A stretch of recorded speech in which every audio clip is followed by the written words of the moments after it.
Well, I've been on the fence about exactly how I was going to do that, but today I settled on a stupid, simple design for the router table wing on my table saw. Let's make this thing. The entire project is made from plywood strips, 31.5 inches long in my case because that's the length of the fence. I mark the plywood and then score it with a knife so that when I take it to the table saw to cross-cut it, the veneer doesn't completely tear out. This isn't the safest way to cross-cut a big sheet, but it worked out okay. The first strip, which is the face of the fence, is 6 inches wide for me. The second one is 3 3/8, and the third is 2 5/8. This is the piece that matches up with the existing table saw fence. The pieces that connect the front and back of the fence together have a 45-degree angle on the top, so I'm reverting to my speed square on the table saw sled trick to get those things cut. I cut one 45-degree angle off the end of the piece and then cut them all to length using a spacer block. The spacer block gets set using the 6-inch piece that I cut for the front of the face. That way I know that all of my little points come out exactly the same height as the face of the fence did. I cut a dado for a piece of track in the face of the fence. Wouldn't have even thought about doing this cut without a throat plate if I didn't have a nice long piece and the gripper, and it's still not a terribly safe thing to do. Cutting aluminum on the table saw is no problem, especially if you have a carbide tip blade. The glue up for a project like this is a relatively straightforward affair. The only thing that's super critical is that you get enough glue on there to make sure that that kind of ragged edge of the plywood is nice and filled up, and also that you get all of these separator blocks on there nice and square, because you want the spacing between the front and the back of the fence to be even. Couple of clamps and some good clamping pressure will make sure that this thing comes out nice and strong. To add dust collection to the fence, I needed to make a lid for the center section, so I took a scrap of plywood, cleaned up the ragged edge, and then cut it to 5.5 inches wide at the table saw. It also needs 45-degree bevels on the two ends in order to match up with the sloped back of the fence.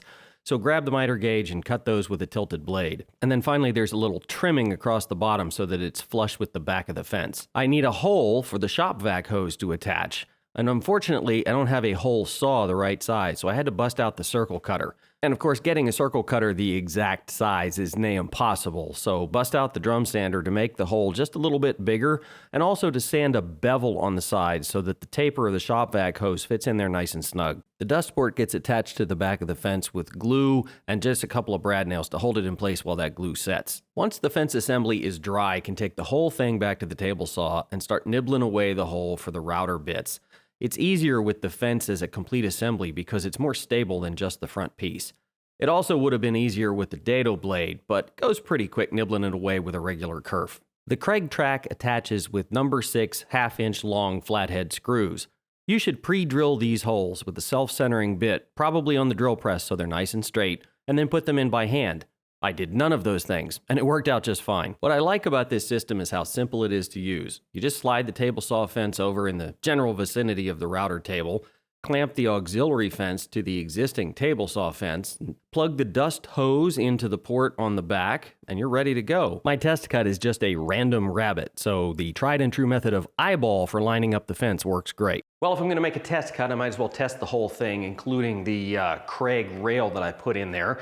And to do that, I'm going to install a set of these JessEm Clear Cut stock guides. These things are pretty spiffy. They're deceptively simple, but they work incredibly well. There's a rubber roller. This happens to be the outfeed roller. There's a direction to feed arrow on here. And they use technology that's similar to what you'll find, on a fishing reel, where they turn this way, but they won't turn at all the other way. I mean, none. So unlike a featherboard, which your material actually has to kick back, whatever the spacing is between the feathers before it kind of grabs on, these things are instantaneous. They will not let your stock go backwards at all. They're just standard bolts on the back that thread into the track. Then you can slide them to whatever the appropriate spacing is. I'm going to put them relatively close together. And then you can tighten down this first knurled nut. That keeps them from sliding left and right. Then you need your stock to set the height. You flip them up, set the stock under there, put just a wee bit of pressure on it, and tighten down the other nut.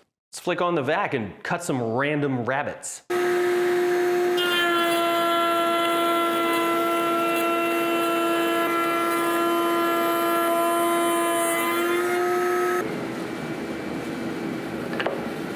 So there you have it, one quick and easy router fence.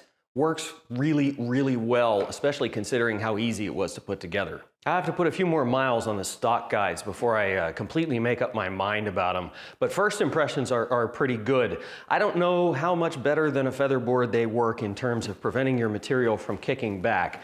But one thing that they do that featherboards don't is they also grip the material against the fence a little bit.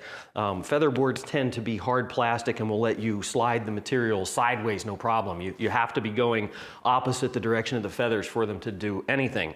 These little rubber wheels, you can pull the stock out from the fence if you need to, but they do a pretty good job of making sure that you stay tight up against the fence the whole way through your cut. I really like that. I don't know if this matters or not, but the other thing about these clear cut guides is that they have a, sort of a limited range of depth that they can be adjusted, which is how I determined where my Kreg rail was going to be on the fence. If you had a featherboard or some other kind of an arrangement that was longer, you could potentially mount the rail higher and deal with stock that was thicker.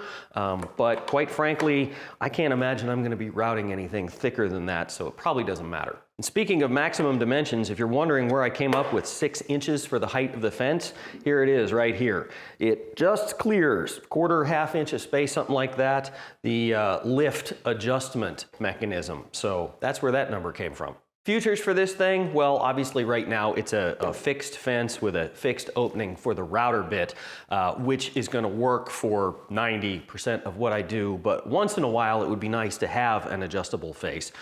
So I may at some point come back and make sliding melamine faces for this, which would probably mean that I would take the Kreg track out of here and move it to the melamine, or maybe I would just put the melamine in the Kreg track. It remains to be seen, but it's going to stay like this for a while. As always, questions or comments, leave them down below. I'll get back to you with whatever I know. While you're there, think about hitting that subscribe button. But above all, stay safe, YouTube.